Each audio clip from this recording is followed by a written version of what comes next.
Jerome Washington, 65 years old, retired, stable, beloved by his neighbors, disappeared without a trace. No break-in, no struggle, just silence. His phone gone, his car gone, his safe wide open, his dog starving.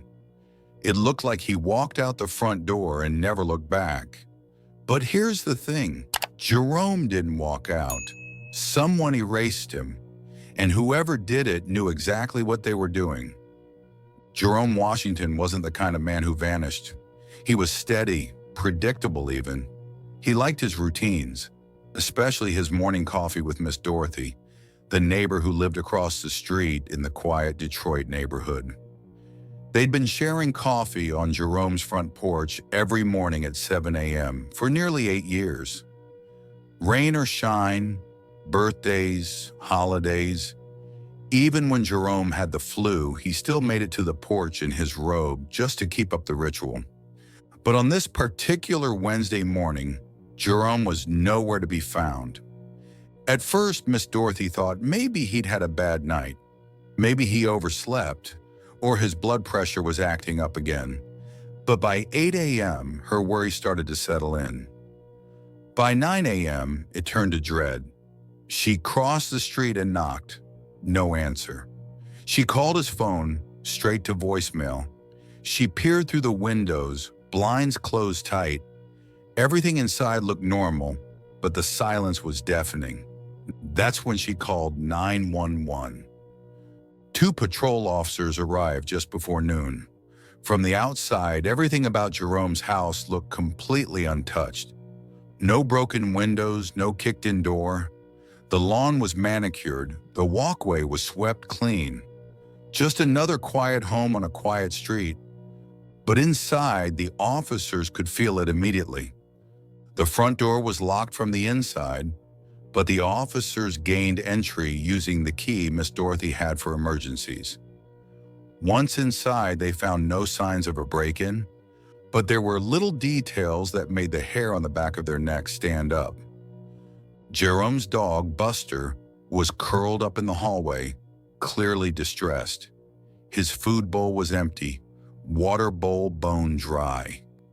He looked like he hadn't been fed in at least a day or two. Then they noticed something else. The safe in the upstairs closet, one Jerome had installed after his retirement, was open. Empty, his jewelry drawer also cleaned out. Gone were the heirlooms Jerome held close. A gold watch passed down from his father, a silver chain he wore to church, and a diamond ring he'd mentioned once, quietly, as something he planned to leave behind for someone special. His wallet wasn't in its usual place near the door. His phone was gone. His car was gone. But his keys, still on the kitchen counter. And suddenly the story changed. This wasn't a case of an elderly man wandering off. This was something else, something darker. Detectives were brought in that afternoon. The initial sweep showed no fingerprints that didn't belong, no blood, no drag marks, no surveillance footage. Neighbors hadn't seen anyone come or go. And yet the safe was empty, the jewelry was missing, Jerome was gone. Detective Williams, who'd been working homicide for 12 years, made a quiet observation as she stood in the center of the bedroom. Whoever did this didn't break in. They were invited. That's when Miss Dorothy, now sitting on the porch with a blanket wrapped around her, spoke up. "He had a husband," she said softly, "from Jamaica, but he's been traveling a lot lately." Detective Williams raised an eyebrow. "When did you last see him?" Miss Dorothy looked off into the distance. "About 2 weeks ago. Jerome said he went down there to take care of something, but I don't know, he'd been quiet lately. Real quiet." The pieces were starting to shift. If this was a robbery, it was personal. If this was a disappearance, it was planned. If this was a murder, it was intimate. Jerome Washington hadn't been taken by a stranger. He'd been taken by someone who knew exactly where the safe was, what was inside it, and how to walk right out the door without leaving a single mark. 13 years before the disappearance, Jerome Washington wasn't looking for love, but love found him anyway, or so he thought. Jerome was 52 years old when he met Darius Campbell.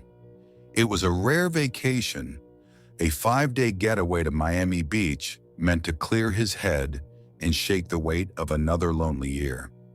He just retired early from financial planning, traded his suit and tie for linen shirts and sandals, hoping to feel something like peace. Instead, he felt invisible. Until Darius. Darius was 29, tall, smooth, Jamaican accent like honey over warm rum. He worked the bar at Jerome's hotel, a beachside resort that sold watered-down cocktails and dreams with a view. Darius had both down to an art. He noticed Jerome. That alone was enough to start something stirring. The first night, Jerome ordered a mojito. Darius made it strong. The second night, he called Jerome by name. By the third night, they were sitting across from each other after hours, talking about music, childhoods, food, family. Darius asked questions like he really cared. He listened like Jerome mattered. And for the first time in a long time, Jerome felt wanted. "I never thought someone like you would look at someone like me," he told Darius that night. Darius just smiled. "You're exactly what I've been looking for." It was a line, maybe even a well-practiced one. But Jerome didn't care. It felt good. It felt real. They exchanged numbers before Jerome flew back to Detroit. The text started the next day. If you're enjoying this story, kindly do us a favor and subscribe to our channel. It is free and won't cost anything, but it means the world to us. We're just a small channel trying to grow. Thank you, and back to the video. Then calls, then long FaceTime nights with Darius sitting outside on a break, telling Jerome how much he missed him. Within 3 months, Darius flew to Detroit just to see him. He never left. Jerome, smitten and maybe a little stunned, helped him find an apartment at first. But the truth is, Darius was over every night. He cooked, he cleaned, he rubbed Jerome's back after long walks. He even bonded with Buster, Jerome's dog, who never warmed up to anyone. 6 months in, Darius moved in. A year after they met, they got married in a small ceremony at a courthouse in Wayne County. No family on Darius's side, just a few friends from work, and Miss Dorothy standing in for Jerome's sister who couldn't make it. It was simple, quiet. But Jerome looked happier than anyone had seen him in years. He believed he'd found his forever. But not everything lined up. There was one detail, one little thread that never seemed to get fully explained. Darius never introduced Jerome to his family. At first, Jerome didn't press. Maybe they were estranged. Maybe they didn't approve. He knew how those conversations could go, especially in Caribbean households. He gave Darius space. But every year, like clockwork, Darius made the same trip. A month, sometimes 2, back to Jamaica to visit his sick grandmother. Always the same reason. Always the same woman. A grandmother Jerome never spoke to, never saw, never even video called. Jerome asked once to come with him. Darius smiled and kissed his forehead. "Baby, it's not a vacation. I'm going to take care of her. You'd be miserable." Jerome didn't argue. He didn't want to seem insecure. Darius always came back with gifts, spices, hand-woven baskets, photos of sunsets and markets. He brought back stories, laughter, love. So Jerome let it go. For 13 years, he let it go. And in between those trips, life looked good. They hosted dinner parties, went to church together, traveled occasionally. Jerome paid the bills. Darius kept the house warm. On the outside, they looked like the perfect pair, but inside there were cracks. Darius never talked much about his past. He never shared family photos. He never posted about Jerome on social media, said he didn't like putting their business online. Sometimes Jerome would wake up at night and find Darius downstairs, whispering on the phone in patois, voice low, tone sharp. He always claimed it was a cousin or a friend going through something. And every time Jerome asked too many questions, Darius would deflect with a kiss, a joke, or a distraction that usually ended in the bedroom. Jerome never pushed harder because he wanted to believe. He wanted this love to be real.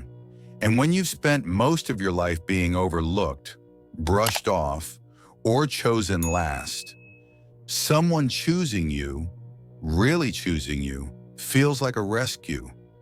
But not every rescue leads to safety. Some just carry you deeper into the storm. Love makes us see only what we want to believe and ignore what we're afraid to face. By the 5th year of their marriage, the whispers had started. It wasn't Jerome, it was his friends, the people who'd known him the longest, seen him through breakups, disappointments, and long stretches of loneliness. People who loved him enough to say something even when they knew he didn't want to hear it. It always started gently. "Hey, Jerome, when's Darius going to let you visit Jamaica? Don't you think it's odd y'all been married this long and still no family introductions? Why is he always calling from block numbers when he travels?" Jerome would smile, brush it off. He had the answers, the ones Darius gave him. "His family's old school," he'd say. "They wouldn't understand us, our relationship." That answer seemed to satisfy no one but Jerome. His friends exchanged glances, whispered behind his back, not to gossip, but out of genuine concern. Jerome's best friend Calvin tried once to push the issue. "Man, I'm just saying, if the roles were reversed and you were flying off every year without explanation, never inviting him, never showing your people pictures of him, would he be okay with that?" Jerome had paused. He'd even nodded. But love is a tricky thing. It smooths over the rough edges of doubt. It paints over cracks with hope. And Jerome had spent so many years alone, so many nights praying just to be seen, that when someone finally saw him, he chose to believe. He told himself Darius was telling the truth, that love just looked different for everyone, that families were complicated. Still, Jerome held on, because for every red flag, Darius had a smile, a warm touch, a way of pulling Jerome back into the dream. And then came the money. It started small. Darius came home one day, buzzing with excitement. "Babe, I've been thinking we should open a restaurant, one of those Caribbean spots, the kind all the new folks moving into the city love. It'll be ours." Jerome hesitated. Darius didn't. He kissed Jerome's forehead and said, "You always said you wanted to build something with me. This is it." And that was the first deposit. Jerome used some of his retirement savings, just a little at first, enough to cover the lease on a storefront, a few permits, some equipment. But the restaurant never really got off the ground. Delays, construction issues, paperwork lost in the system. Darius always had a reason. 6 months later, Darius had another idea. A catering business. Something mobile. Less overhead, he said. Bigger margins. We could take it to festivals, weddings, everywhere. Jerome co-signed a small business loan in Darius's name, but the catering business never came. Jerome would ask for updates and Darius would pivot. "I'm working on it. These things take time. You said you believed in me." And Jerome did. Or wanted to. He told himself it wasn't about the money. It was about investing in their future, building something together. He remembered watching couples on HGTV flip houses, start farms, open restaurants. Why couldn't that be them?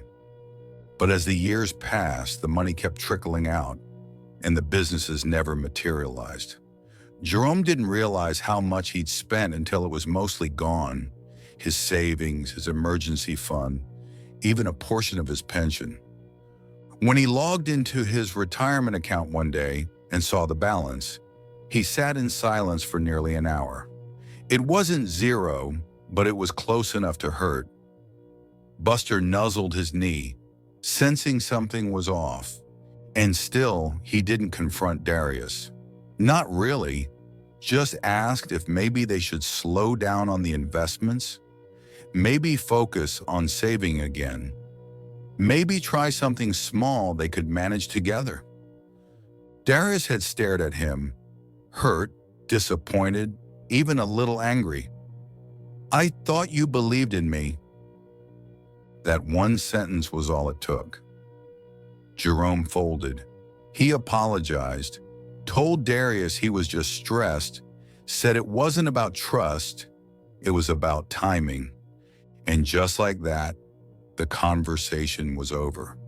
It only takes one moment to shatter an illusion, one glimpse to see everything for what it really is. Darius had just come back from Jamaica. It was his usual yearly trip, just like the others. The same vague explanation, the same excuses.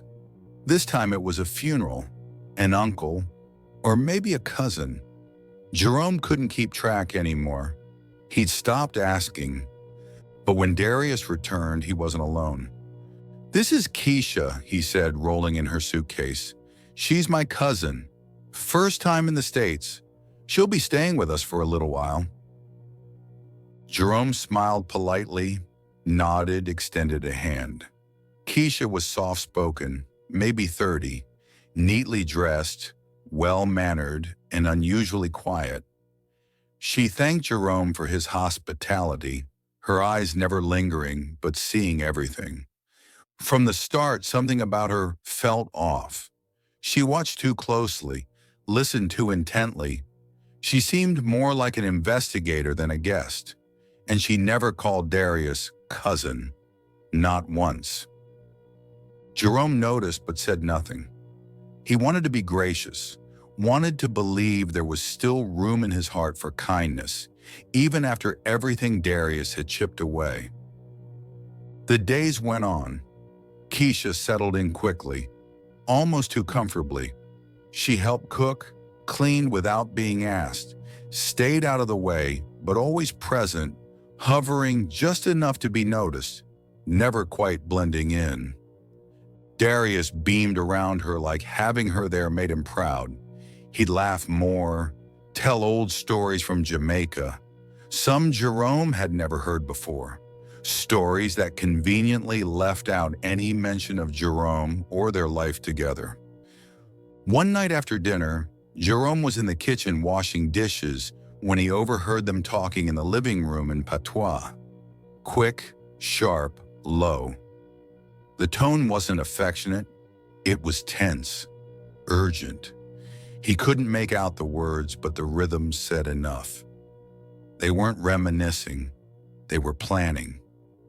Still, he said nothing, because silence had become his habit, because confrontation was something he'd avoided for years, because the truth, whatever it was, terrified him more than the lie he was living with. Then came the night. Jerome had gone to bed early. His body was tired, his heart even more so. He lay in bed staring at the ceiling, trying to drown out the noise of his own doubts. Somewhere around 2 a.m., he woke up, dry mouth, needed water. He stepped out of the bedroom quietly so as not to wake Darius. The house was dark, the air heavy. He padded barefoot across the cool floor, turned the corner toward the kitchen and stopped. The guest room door was open, just a bit, enough to see inside. And there, under the soft glow of a nightstand lamp, were Darius and Kesha, in bed together. Darius's back was bare, his arm draped over her. Kesha's head was tucked into his chest, her hand resting on his stomach.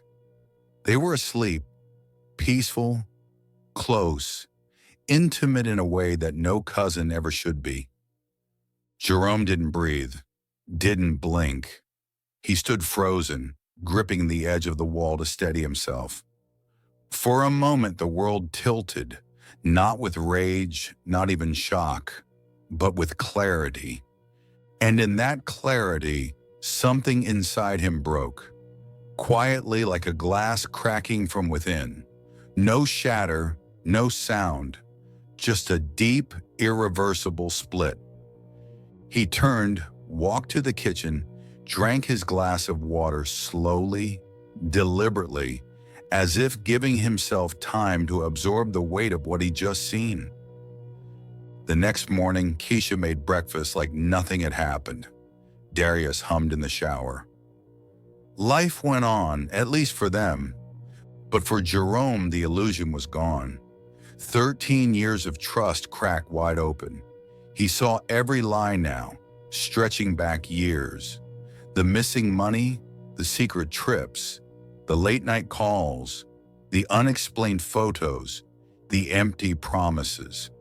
It had all led here, to this, a betrayal so intimate, so casually cruel, it didn't even try to hide itself.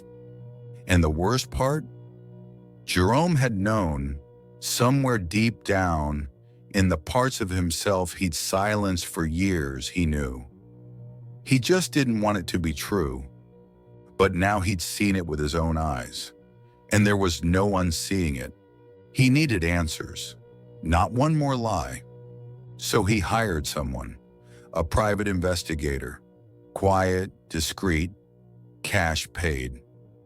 Jerome gave her a name, a photo, and one simple request. Tell me who he really is. A week later, she called him back. Her voice was calm. Her words were not. Jerome, he's not who he says he is. Jerome sat down. His real name wasn't Darius Campbell. It was Marcus Thompson.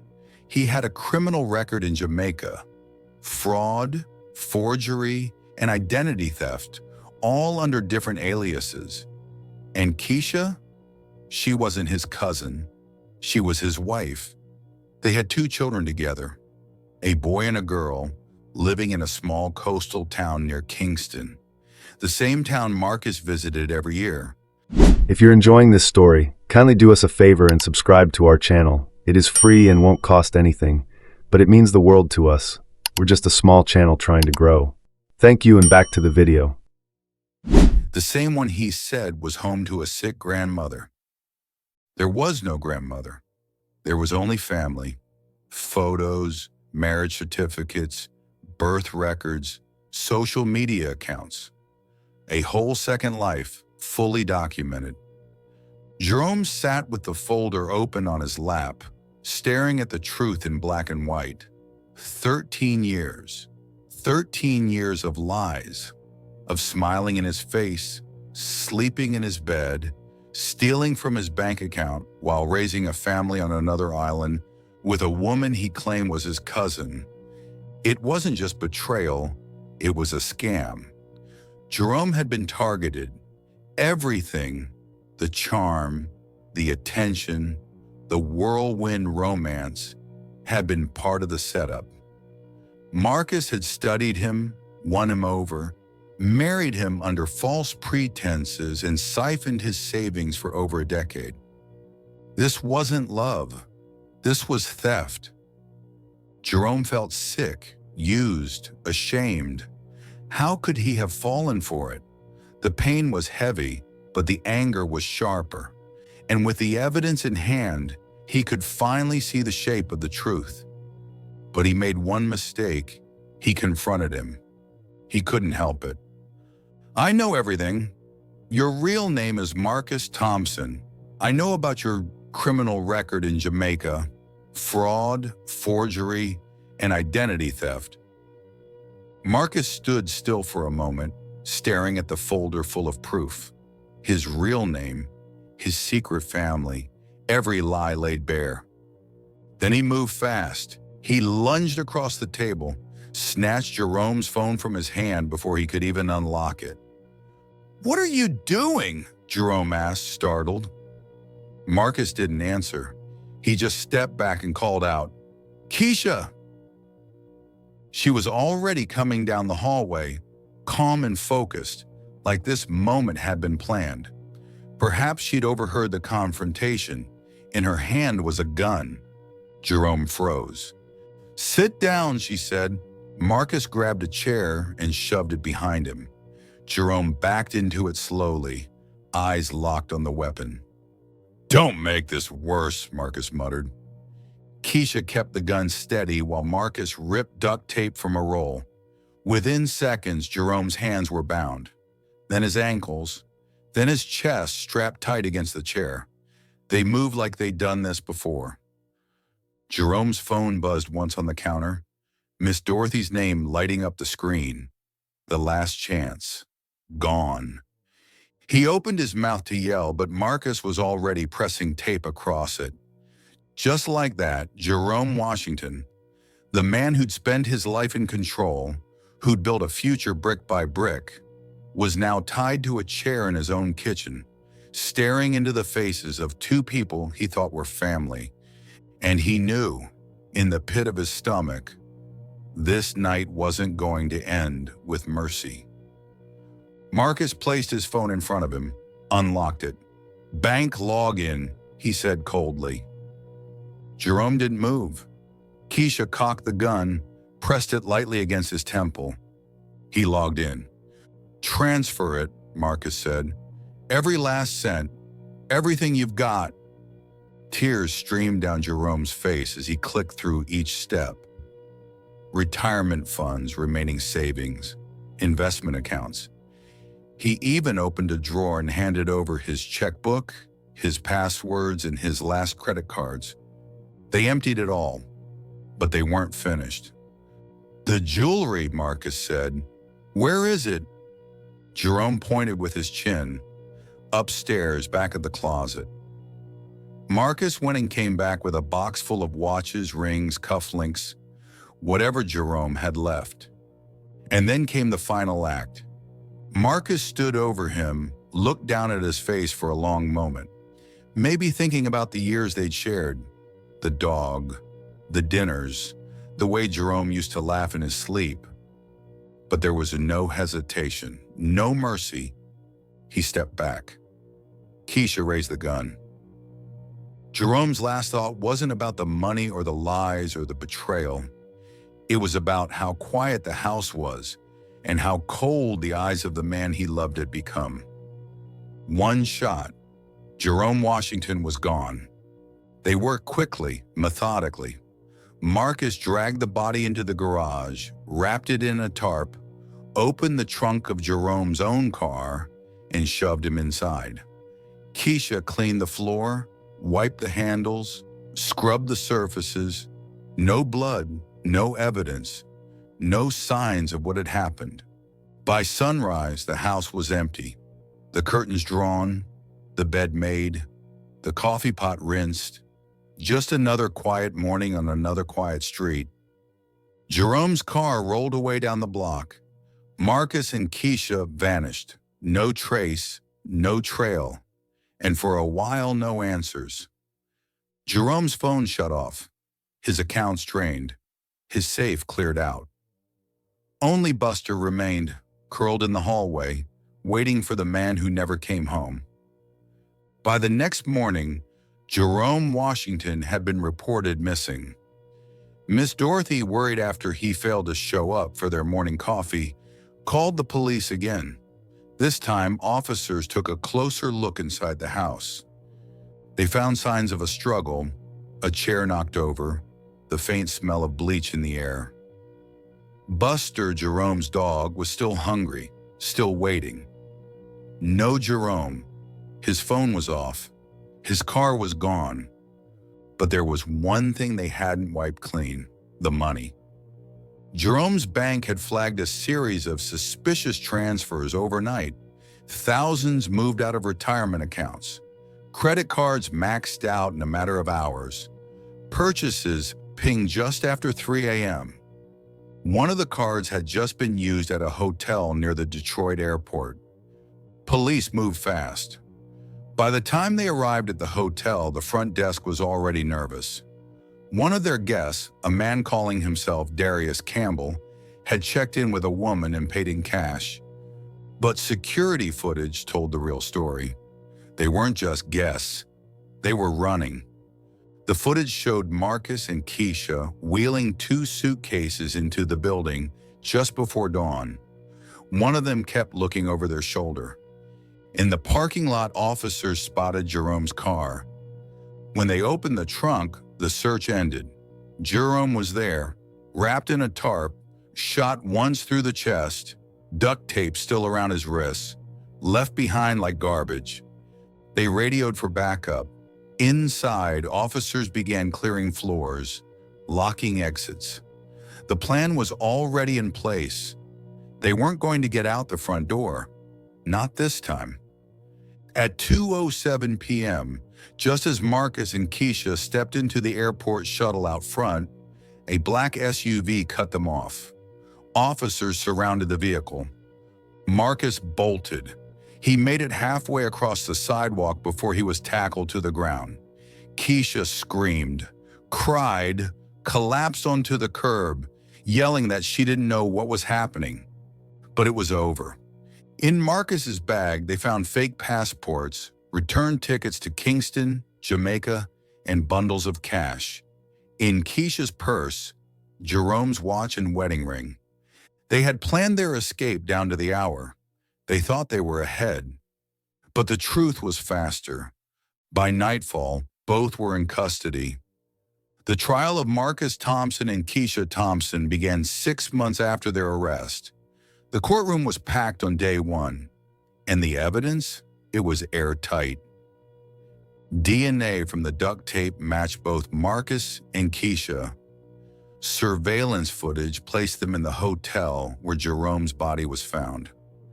Bank records showed the money transfers made under pressure, some within minutes of his last moments alive.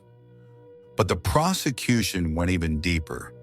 They traced Marcus's travel history and found inconsistencies in his passport entries. He had lied for years about where he was going and who he was with. Then came the texts. Hundreds of messages between Marcus and Kesha exchanged over more than a decade. They weren't just cousins or lovers. They were partners in crime. Some texts were logistical: flights, money transfers, hotel bookings. Marcus never took the stand. Kesha tried to claim fear. She said she was manipulated, that Marcus had planned everything. She didn't know what he was capable of. But the texts said otherwise. So did the gun. The jury returned a unanimous verdict: guilty on all counts: murder, fraud, conspiracy, identity theft. Marcus Thompson and Kesha Thompson were sentenced to life in prison without the possibility of parole. No deals, no leniency, no second chances. This wasn't just a murder. This was the betrayal of a soul. Jerome Washington believed in love. He believed in kindness, in giving people a chance.